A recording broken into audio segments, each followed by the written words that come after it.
guys, welcome back to Pearl TV if you're watching this in my YouTube channel. And welcome back to Pearl TV Official if you're watching this in my FB page. And in this video guys, nagluluto po ako ng paksiw na tulingan. So, ayan. Almost done na siya.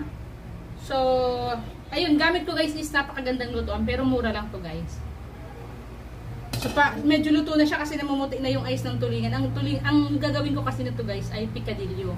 So, naka-ready na yung iba kong ingredients. Naalala ko lang, sabi ko, i-flex ko lang yung lutuan ko. At kung gusto nyo umorder, nasa baba yung link. I-click nyo lang yung link, COD. Okay? Isang set siya guys.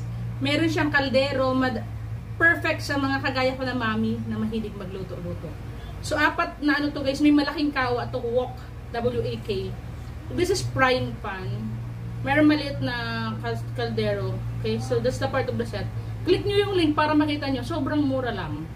Or sa mga daddy na nanonood ngayon, ayun, kasi ito regalo lang to sa akin ni Mr. ko noong December. Okay. Isang set siya.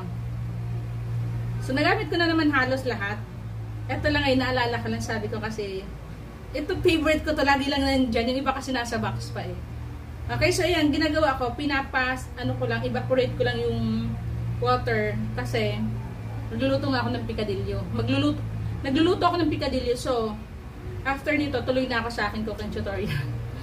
Okay, so man, thanks for watching. Please don't forget to like and subscribe.